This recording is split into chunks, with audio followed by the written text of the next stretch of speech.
Good morning, everybody. I'm just going to check that you can hear me. Teresa, if you can just check that my sound is coming through. Yes, Yeah. absolutely. Oh, that's grand. Thank you very much. Good morning, everybody. A happy new year to you all, and a warm welcome to the first Schools Forum meeting of 2022. My name is Adrian Orr, Assistant Director, Education, Skills and Learning, and I'm just going to oversee the start of the meeting until we get to the point where we've elected a chair for Forum, at which point I will hand over. Colleagues, hopefully you've had a chance to look at at all of the papers for the meeting, and you've got sight of the agenda. Excuse me if I keep looking over here because my stuff is on a screen over there. I wonder, could I just ask that everyone checks that their microphones are turned off and also their videos are turned off. We are streaming live now. It is a public meeting, and you'll see on your screens that there is the little triangle that says the recording has started. I'll jump straight into the agenda, if I may. A welcome to everybody. I'm going to go through who is in the meeting, but just before I do the detail of that, colleagues that have been on Forum for a while will remember we said farewell to some Forum members at our last meeting, and I'm very pleased to welcome a number of new Forum members to this meeting. Angelo Gaduti, Gemma Andrews, Paul Fykin, and Wendy James, who are Academy members, and Robert Lenko, who is a maintained school member. You're all very welcome to Forum. We have in the meeting myself, we have Amanda Havers, we have Alan Cadzo, we have Alison Coleman, we have Andrew Berry, we have Angela Ransbury, we have Angelo Gauduti, we have Barbara Barraclough, who's supporting with the administration, we have Colin Shaw, we have Darren Woodward, we have Gemma Morgan, one of the officers delivering a paper, we have Karen Lodge, we have Michael Quinton, another officer delivering a paper, we have Maria Kemble, we have Paul Fykin, we've got Rona Mackey, we've got Rachel Hood, our county councillor and cabinet member, we have Robert Lenko, we have Sonia Harben, and we have Sue Prickett. I'm just going to check on my list to make sure I've got everybody. And we have Teresa Spilling, my PA, who is supporting with the administration. According to my screen, that's everybody that's here, but I'll just do a quick check in case, because occasionally Teams does some peculiar things. I'm just checking I haven't missed anybody out there. No, I think that's right. So welcome, as I say, to everybody. Apologies for absence. I'll move straight into that. We have apologies from Daniel Jones and we have apologies from Ruth Coleman. Teresa, I'm just checking in. Have there been any other additional apologies that have come in? We have actually just received one from Pat Chapman this morning. So okay, so if we can just add Pat to the apologies list. So thank you for that, and that takes us into the first paper that I'm going to oversee. It's appropriate that an officer does this, given it's about the term of office for the chair of Forum. The background to this paper is that a number of Forum members approached me to talk about the term of office, which historically has been just for 1 year, and there was a sense that we should review that and have a look at it. The paper's fairly self-explanatory. It proposes that rather than the 1 year term of office for the chair that we've had over a number of years, that we have a 2 year term of office. The rationale for that again being set out in the paper, but essentially the chair's role is a really, really important one, and it brings some continuity if we can do that over a 2 year period. Again, the paper makes reference to the statutory documentation that sits with Forum, the regulation and the guidance, and it doesn't actually say Forum can set a term of office for the chair and vice chair as long as they would like, as long as it's more than a year and no more than 2 years. So we're proposing 2 years. Wendy, I wonder, could I ask if you just turn your video off? We just all turn our videos off, and only whoever the presenter is. Don't worry, dear. Thank you. So what I'm going to do is go straight to questions on that paper. I should say, actually, just before I do that, huge thanks to Andrew Berry, who gave up some of his Christmas holiday time to assist me in reviewing the draft of the paper and making contributions to it above and beyond the call of duty when he should have been on holiday. So thanks, Andrew, for that.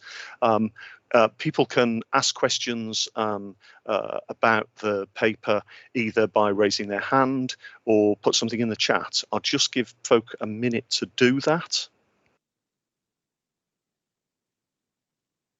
Okay, I can't see any hands going up. Teresa, if you could do a double check for me. Occasionally we miss things on screen and I can't see anything in the chat. So I'm working on the principle that we can go straight to the vote on that. So Barbara, I think you're overseeing launching the vote. The vote is open to schools members, academies maintained, and the non-school members, not the LA representatives. And if we could launch that vote now.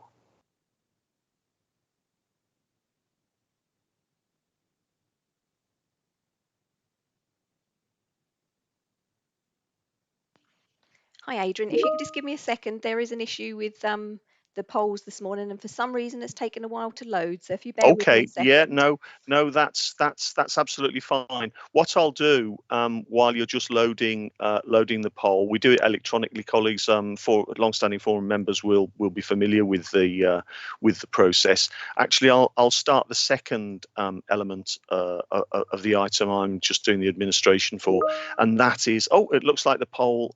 It looks like it's loaded there.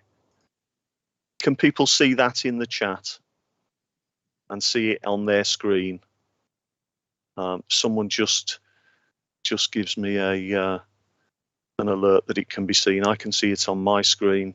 Yes, there, Adrian. Yeah, excellent. Yeah. Thank you. So, colleagues, if you go ahead and vote, there are two options: either for the proposal or against, and we will, and then we'll actually get the result sort of live and pretty sharpishly. So, yes, if you'd like to go ahead and vote and submit your vote.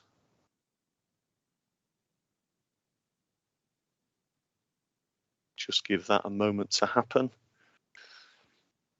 Hopefully that's working for colleagues.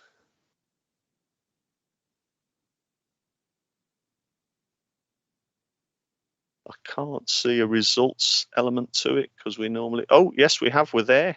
And I think my count, that is, yes, that's a complete agreement that the term of office for the chair will be 2 years. Thank you very much, colleagues. Clear overall view there. So I'll move us into the second and most important element, which is the voting in of a chair. In advance of the meeting, we circulated sort of requests for nominations. We have a nomination for Alison Coleman. I don't think, Teresa, there's no last minute nominations come in.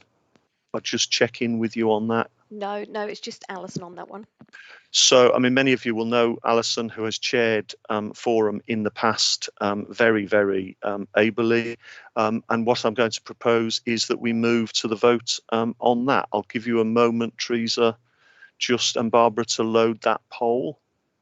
It'll be very similar for new colleagues. It'll be a very similar arrangement. A poll will come up on your screen. And it's for or against.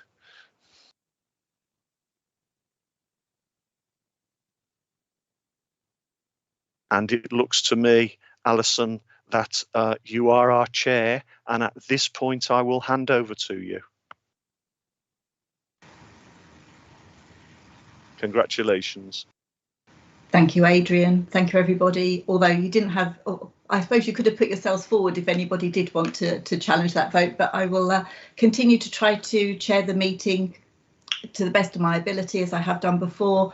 I'll just say that my ethos always is to try and give everybody the opportunity to put forward their thoughts on the way that any proposal will impact on their particular phase or setting, or whether you're an academy, a maintained school from another sector like post-16 or early years. We want to hear all voices here.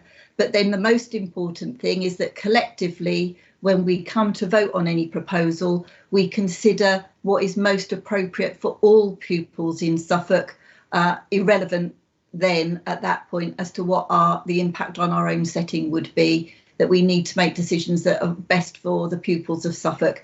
And I know in the past, forum members have all followed that ethos, and I hope going forward we will all continue to do that as well. So thank you very much. So we'll now, thank you, move on to the vote for Vice Chair. So Teresa or Barbara, could you launch that vote, please? Alison, just to let you know, we've received no interest on that. So obviously we're seeking interest on that one today, if you don't mind. Okay. So forum members, now is your moment. If you were pondering whether to put yourselves forward or not and didn't do so by email, please now indicate if you would be prepared to act as Vice Chair. For new members, the role of Vice Chair is typically to stand in for me if I'm not around. I try to be available for schools forum meetings, so it's not very often that would happen. And from time to time, you would be an additional useful sounding board. But apart from that, there wouldn't be anything additional for your workload besides attending forum meetings like you've already agreed to do. Do we have any volunteers? Otherwise, we will have to have some conversations outside of this meeting before the next meeting, and you can go away and give it some more thought. But we really would have liked to have agreed a Vice Chair today if possible. I'll give you another couple of minutes. Thinking time.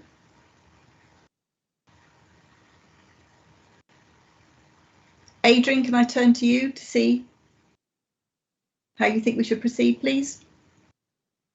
Certainly, Alison. I did just put in the chat there. You have one of the highest attendance records at forum. So someone standing in as a chair, it's unlikely, but we have to plan for that. I see that that Robert has sort of put there. That will be excellent, Robert, if you were prepared to stand as Vice Chair, and we can have a conversation outside the meeting in Alison, yourself and myself about how we can support you as you're new to forum on that. So as Robert is the only one who's put himself forward, do we need to do a formal vote, Adrian? We don't need to do a formal vote on that. Super. Well, welcome, Robert, as Vice Chair. Thank you very much. And we can now move on to the next agenda item, which is paper B, which are the draft minutes from our meeting on the 30th of November. I've looked through already and there were no actions arising from the minutes, but if we could go through page by page for accuracy and any matters arising, please. So if you have anything that you want to raise, as I say the page numbers, can you please shout that you've got something you want to raise? That's the easiest way with so many people on the call as we go through the minutes. So anything from page 1, 2, 3, 4, 5, 6, 7, 8, 9, 10 and 11. So can I take it? I will take that silence as acceptance of the minutes of the last meeting, and they've now been adopted. Thank you very much indeed. Okay, so our next item on the agenda is paper C, which is the DSG forecast outturn. And so I'm going to turn to Sonia Harben to present that paper. Thank you. Over to you, Sonia. Thanks, Alison, and congratulations on your appointment. Very happy to be working so closely with you again. For those who don't know me, who are new to Forum particularly, my name's Sonia Harben and I'm the Strategic Finance Lead for Children and Young People Services. So I manage the team who support not only the budget managers within the council who manage core funding and other grants, but also the schools budgets and the school budget setting process. So you may know them as the school accountancy team, and you'll be particularly familiar, I'm sure, with Mike Quinton, who will be presenting the school budget paper later on. So in order to ensure there's transparency of spending of the DSG blocks, I'm today presenting an updated forecast based on the latest projections. I think in the past we probably haven't shared the forecast with Forum as often as I think is appropriate. So I'm intending to sort of do that more often than has been in the past. So the Q1 was shared at Forum in October, because at that point Q2 had not been updated just because of dates with Cabinet, etc. And so this forecast takes into account the known and projected commitments for the year up to the 30th of November, which is when our Q3 was based on. So I'm sure you've all read the papers and you'll see there's an increase in the overspend forecast. And the vast majority of this is a result of the additional demand in SEND. Much of this was only actually evidenced over the summer holidays and as schools returned to the new academic term, and so weren't forecast by the service in the first quarter reporting. However, the level of overspend against the High Needs block budget is due to the level of underfunding received in Suffolk. So to give a bit of context about that, the 21-22 High Needs block funding for Suffolk per pupil is £896, compared to a stat neighbour average of £932, and our colleagues in Norfolk received £952 per pupil. And so if Suffolk had received the same level of historical spend funding per head over the last 3 years as Norfolk, which is both a regional and a statistical neighbour of ours, Suffolk would not have a DSG deficit. As it stands, we've got a total DSG deficit at the beginning of this financial year of 12.7 million. And which, despite the disparity in funding, it's still significantly less than Norfolk's, whose at the beginning of the year it was 31.8 million. The original projected minimum rise nationally for High Needs block for 22-23, it was originally 8%. That was the minimum. Suffolk had been due to receive 8.08%. Norfolk just over 11%, so it increases the gap even further. Although there's been some good news since then, in that there has been an additional 4.2% agreed nationally, and it looks like that is going to be permanent. And we've very recently, in fact it was yesterday, I think, sort of received indications of what we should budget for 23-24 and onwards as well, which is 5%, 3%, 3%. So the Inclusion Service are looking at how the levels of our current commitments and expected demand in 22-23 are likely to impact on the DSG reserve. And that will be information that Gemma will share with Forum in April. So hopefully that's just given you a bit of context and overview. So if you've got any questions on the paper, I'm very happy to take them, as most of it does relate to SEND. Gemma Morgan, who I'm sure a lot of you know, is also on the call, who can answer any particular questions about the SEND issues. Thank you. Thanks, Sonia. Does anybody have any questions or any points they'd like to make? You can either put your hand up to speak your question, or you can put something in the chat. Any queries?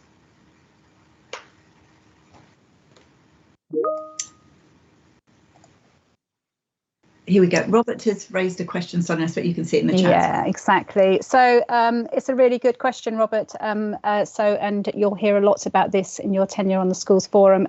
Basically, how the High Needs block is made up of, there's a significant element that is based on historical commitments. And because Suffolk in 2017-18, which was when the baseline they use, Suffolk was significantly low spenders, unfortunately, that has now formed part of our overall budget going forward. So we have, and particularly our cabinet member, Councillor Hood, who's on the call, is spending a lot of time lobbying our MPs, ministers, about the unfairness of that. We absolutely understand where there are evidential factors around IDACHI, deprivation, disability, that authorities perhaps need more funding for those. We don't think it's fair that over 30% of the budget is based on historical spend, and that's why we're so low compared to Norfolk, who were very high and still remain high. Thank you, Sonia. Are there any other comments or questions about this paper? It's an information paper, so there's no vote needed for this. No. Okay, thank you all very much. Thanks, everyone. We can move on to the next agenda item, which is paper D, the early years funding rates. Adrian, I don't think Christina has joined the meeting yet. I don't know if it's because we're running very quickly through the agenda items and she didn't think we'd be ready for her yet. I'll just ping a quick message to her. Thanks, Adrian. Unless she's got, I mean, she's usually here, and maybe she's got sort of caught out. Can I suggest, as we already have Mike on the call, yeah, that we could we move move them to around. paper E. So, Mike, can I hand over to you to talk about the schools block funding submission for 22-23, please? Certainly, yeah. Thankfully, I'm ready for this one.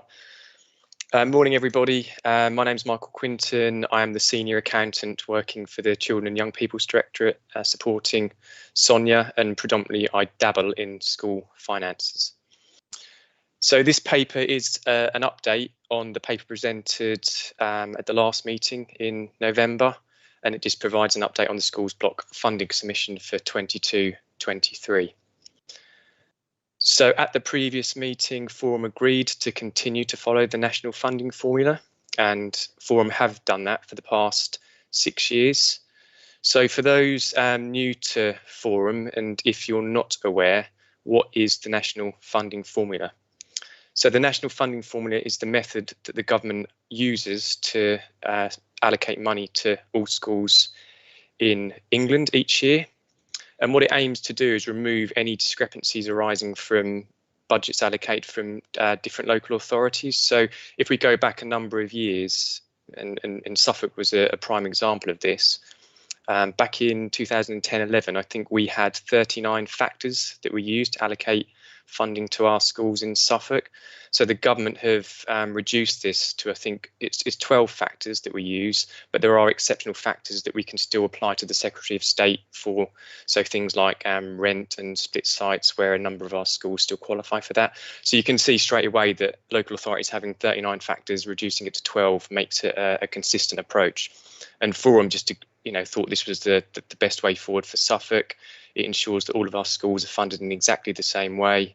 And when the national funding formula is eventually implemented in full, we're still sort of in a soft national funding formula at the moment. So when it is implemented in full, I think Suffolk will be in a good position, so there won't be any sort of turbulence in the system where we've got to change the way that we issue funding to schools. So we think Forum made a good decision back in 2017-18 to follow the national funding formula. So we received all of the updated October census information just before Christmas on the 16th of December. So it's quite a tight turnaround from getting the information to getting it all supplied back to the ESFA by the 21st of January, which is the deadline. So if you go to page 2 and table 1, this just provides so I can see there's some questions coming in, but what I'll do, I'll just try and answer these at the end of the paper, if that's okay. So going back to table 1, this is just a summary of the December 2021 published allocations. And this just gives a breakdown of how the funding comes in. So you can see the main elements of the funding is on the unit of funding levels for the primary and secondary schools, and the number of pupils that we've got recorded on the census in October 2021. So the main driver for our funding is pupil numbers, obviously, which I think we're all quite aware of. There's then some additional funding for the premises factors coming in, so that's rates and, as I said, split sites and rent. And we also get an element of funding through growth. So the DfE look at what the pupil numbers were in the previous year, they look at what they are in the current year, and then there's an element of growth applied to that. So as you can see, we get just over 2.4 million in growth funding this for 22-23, but we actually only use 1.78 million of that for our growth funding for our schools. So there's some additional funding going into the schools block this year, which is good news for schools, but that's something that we need to discuss further. And I think there's a growth paper going to be coming to Schools Forum in April, and that's something that's been on the agenda for the last sort of couple of years. You'll also see that there's the agreed 0.5% transfer to support the high needs block deficit, which is just under 2.4 million. And then the rates, as we know, that's changing this year. So the ESFA will be paying rates on schools' behalf. So the rates go into the schools' budgets. They then come out when the ESFA pay for it next year. But there'll be more information on that in the school budget commentary, which will come out in February. And also the ESFA will be communicating with our academy schools. So overall for Suffolk for 22-23, we had just over £478 million to allocate to our schools. So this was just over a 3% increase on what we allocated in 21-22. So good news, but not great news for Suffolk. As we all know, we're still a low funded local authority. So we're still in the lowest quartile of authorities for schools block funding. But if we go to paragraph 8, there is some further good news. So as part of the spending review in the autumn, the DfE have confirmed that there'll be some additional funding coming out to schools. So for Suffolk, this is going to be in the region of £14 million additional funding, and this will come in as a separate grant in 22-23. So we will know more details during the spring term on how that will be allocated. But they have published some rates for schools for next year. So what I propose, I'll just send the link to Teresa and she can include that information in the minutes. But there are rates for early years, so where there's early years provision in schools.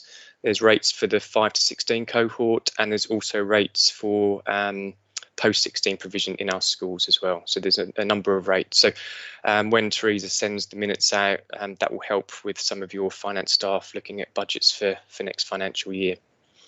So overall, with the additional £14 million worth of funding coming in next year, that actually equates to a 6.4% increase cash terms, and per pupil works out slightly less at 6.1%. The other thing just worth pointing out is Sparsity Funding.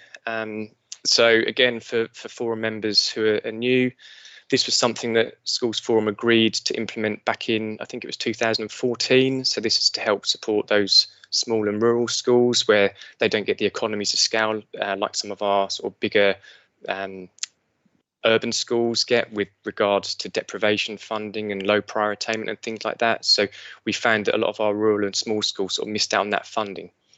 So Sparsity was a way of just getting some additional funding into those schools, and how it used to work was that the DfE would calculate a threshold distance. So if the closest second school was more than 2 miles away, for example, then that school would be eligible for some funding, and that was done on a crow flies method, which wasn't really fair and it wasn't really transparent. So they've changed the methodology this year to actual road distance. So what we've found is that obviously more schools benefit from this because we know that road distance is a little bit longer than a crow flying in the air. So as you can see in paragraph 9, last year we allocated just under 1.6 million out to schools through the sparsity factor, and that's actually increased to 3.4 million for next year. So the number of schools also has increased significantly, 32 this year, should I say, to 87 for 22-23.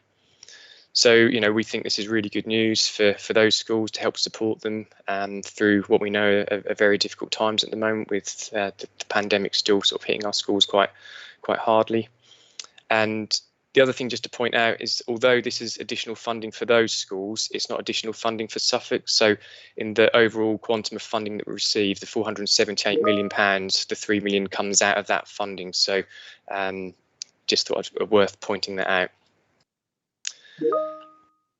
The only other thing I just thought would be worthwhile pointing out is the minimum per pupil funding. So as you can see in paragraph 11, there are 82 schools on the minimum per pupil funding for 22-23. So this is where schools don't reach that threshold of the bullet points just under paragraph 11. So if a school, for example, a primary school, for example, only hits £4,000 per pupil for their per pupil led factors, then they would be topped up £265 per pupil to get back to that level in simplistic terms. I think the good news here is that we've got less schools on the minimum per pupil funding than we did it last year. So you can see that the national funding formula is sort of working. So each year you'd expect the number of schools on the minimum per pupil funding to actually reduce. And I think that's a good thing. So when I do some comparisons with other local authorities, you can see that the schools on minimum per pupil funding far outweighs what we're on in Suffolk. So again, I think that's a good thing. And you can see that our consistent approach is working. Finally, just in paragraph 12, there are some increases to pupil premium. I won't read the paragraph, but you can see that there's some small increases, which again is good for those pupils that are eligible for that. And then finally, and this may refer to one of the questions coming in from Karen, what are the 12 factors? You can see in the Annex A what the factors are that we use. You can see the 12 factors that are permitted. And then you can see those exceptional factors that can be used, and rent being one that we use in Suffolk. So I think that's everything. So happy to take any questions from the forum. Thanks very much, Mike. Does anybody have any other questions? Sue, you've put one in the chat. How will the rates for supplementary grants be decided for special schools? Will the grants come via the local authority? So there isn't a supplementary grant for special schools. There's an additional £3.4 million for the high needs block, and Gemma, Sonia and myself are sort of looking through that on how best that funding is allocated. So there's no specific grant for special schools in the same way that there is for schools. So is that a decision that the local authority need to make, or are you going to consult with the special schools on how best to use that? Has that been decided yet? Gemma may need to come in, but I think with high needs block, obviously, essentially the LA decides on how that money is distributed, but obviously we've got the high needs working group, we've got forums, so there will definitely be some consultation along the way on how best we use that additional funding in the high needs block, but I can see Gemma's just come in. Yeah, I think from our point of view and from what we've spoken to Forum about in the past, that the funding just about brings us up to line of what we would need to meet the demand without us going into further deficit. So at the moment, looking at the calculations that I've been doing over the last few days, that money would cover the increase in demand that we've seen in Suffolk particularly over the last 2 years. I did think that might be the answer, Gemma.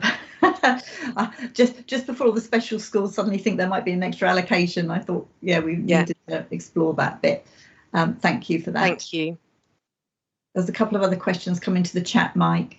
Yeah, so again, as Gemma just said, what about additional funding for PRUs? That's exactly the same. So yeah, Gemma will be working with the various groups just to see, on what can happen. But as Gemma said, that's sort of soaking up some of the deficit at the moment. And the other thing about the increased national insurance levy, at the moment, there isn't anything in the guidance about sort of additional funding for the increases in national insurance. And I think the line is that schools and our high needs providers just need to soak it up from their current budgets. That's not from the local authority, that's from the the DfE and the ESFA. But watch this space. We'll just keep an eye, because there's lots of new grants sort of cropping up, as we know, with the pandemic and school-led tutoring and things like that. So just watch this space on the national insurance increases. Okay, thanks, Mike. Does anybody else have any questions on this paper? Either you can say them yourselves by putting your hand up, we'll put them in the chat. No, okay, thank you. This paper again was for information, so if that's everybody's questions covered, thank you very much for that, Mike. That was really helpful, the way you presented that today. Thank you. Thank you. Okay, so if we now go back to paper D, early years funding rates. Adrian, I'll turn to you. Thank you. Thanks, Alison. We had hoped that Christina Lewis, the head of early years and childcare, would be here, and I don't. Clearly, she's not been able to get into the meeting, or there's some reason that she's not here. So I think what we'll do is sort of manage it between the officers that are present. If I make a little bit of a start on it, and then I will invite Sonia and Michael to assist me if there's any complex questions. But in essence, colleagues, you'll see from the paper that Christina prepared that the government has put a little bit of additional money around early years. One of the things that local authorities can do is retain an element of that money to cover its services and activities around early years. This paper is saying, oh, Christina's just joining now. Oh, just in the nick of time before I do a really bad job of it. You able to get in, Christina? Morning, Christina. I believe you've just joined the meeting. Adrian was just about to start presenting the paper, but as you're here, you're the expert, so we'd welcome you to take over and present the paper. Thank you. I'll just check that Christina's able to get in, and then I'll disappear back out of things. She's obviously having a technical issue. Splendid. Good morning, Christina. Morning, Christina. I'll drop back out. We'll hand over to you to present your paper. Adrian had only just started, so go from wherever you were planning to, whatever you were planning to say, crack on. Okay, thank you very much. Good morning, everyone. Sorry to be late joining. For anyone who doesn't know who I am, I'm Christina Lewis. I'm the Head of Service for Early Years and Childcare. And my paper that I'm bringing today is to ask Schools Forum to approve passing through all of the increase that has been announced by the government for early years funding in the form of an increase in the hourly rate. This means that the local authority will continue not to retain the full amount that they can, so that we maximise the amount that we pass through to providers. We do have an early years providers forum, and the consultative forum have said that they feel the best way is to continue to add it to the hourly rate, because that way most people benefit from it, rather than to relook at the formula and change the percentages for how much we put into inclusion and deprivation, which is a tiny amount. We tend to pass most of it through into the hourly rate. So really that's it. I'm hoping that's a good news story in some ways, but as I have pointed out in the paper, we're still very lowly funded, as we always say in these meetings, and we will continue to try and raise that with the government and with the DFE. But this is the maximum that we are able to give providers at the moment. So I'm asking for Forum's approval to take this course of action, please. I'll put myself on mute. Thank you, Christina. Before we move to that vote, could I just ask if anybody's got any questions? I can see there's a hand up, but it's not where I can see the hand, so I need to... I can see Amanda's hand up. I think Amanda would want to come in. Yeah, lovely. Thank you, Amanda. Over to you. Hello, I just wanted to support Christina's paper from an early years point of view. Providers are always very appreciative of any increase, and particularly appreciative of the LA proposing to pass all of that increase through to providers. So thank you very much for that. And as Christina has said, and is becoming the norm for me at these meetings, I'd just like to continue to highlight that costs are increasing significantly too, which obviously presents some challenges to us as a sector. So thank you. Thank you, Amanda. Yes, noted. We recognise that this won't, this probably won't for a lot of providers be able to cover all of your increase in costs and those pressures, but it's a bit of a contribution towards those pressures. We recognise it's not a windfall for you in any respect. Does anybody else have any questions or comments they would like to make? No. Okay. So if we could move to the vote on this then, please. So Teresa is setting up the first poll and asking us to pass through to early years providers the additional 21 pence per hour for eligible 2-year-olds. Could all forum members please now vote? Thank you.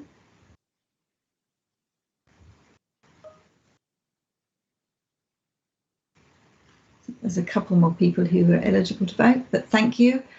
We've had 100% of the vote has been in favour of that, so thank you very much.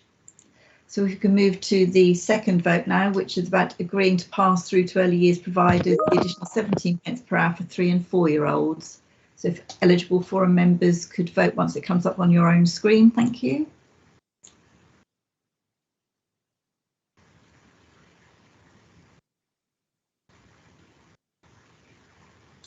Thank you. Again, we've had 100% of the vote in favour of passporting that money through to early years providers. Thank you very much. So, yes, that third one's not a vote, is it? Yeah. Super. That's all been voted through then. Thank you, Christina. I can let you get on with notifying providers now that that's the case. Okay. Thank Pat, you, forum members. Pat, would you like to say something now? You're on mute, Pat.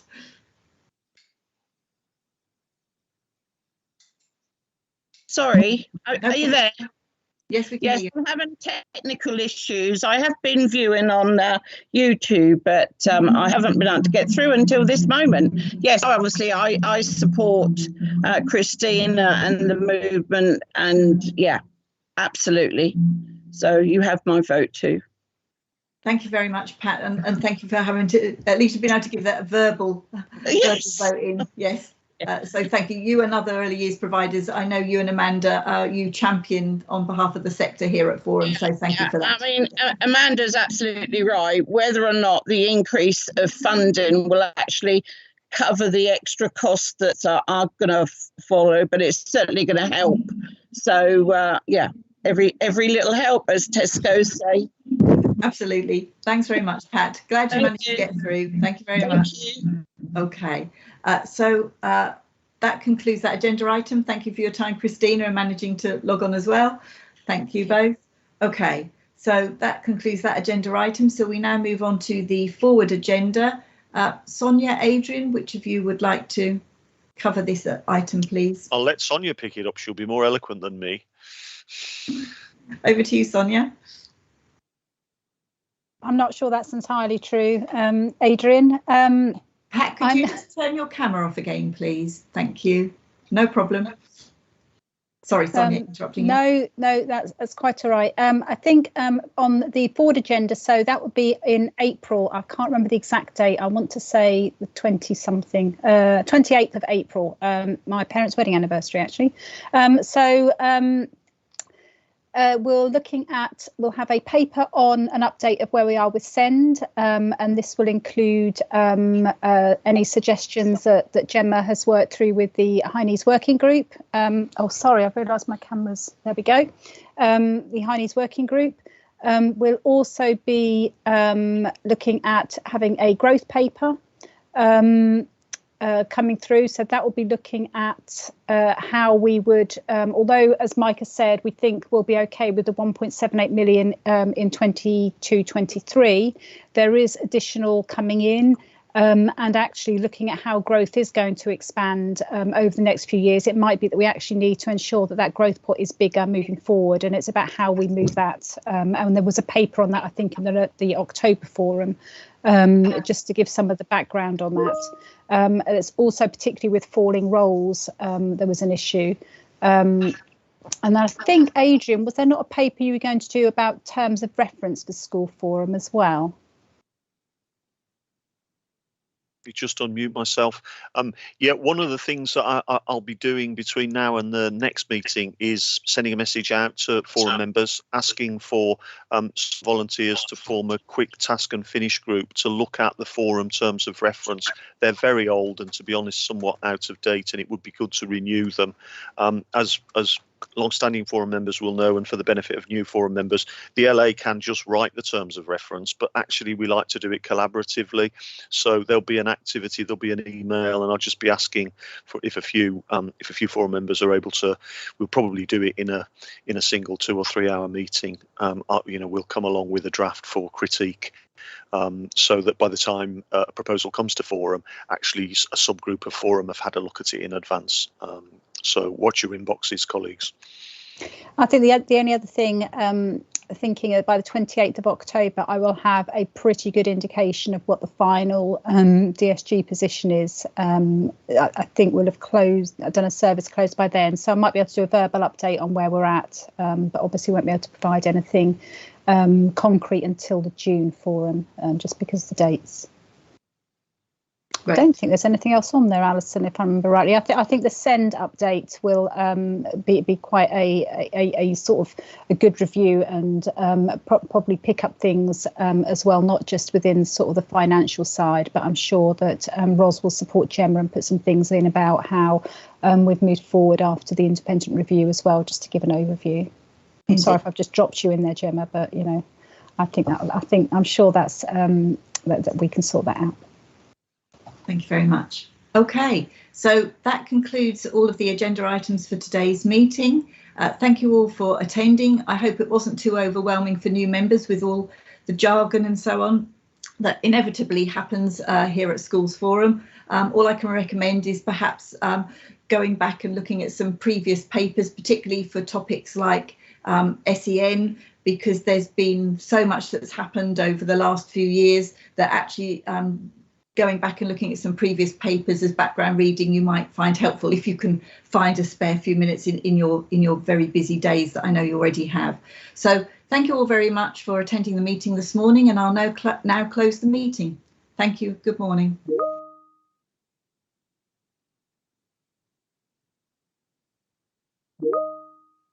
Yeah.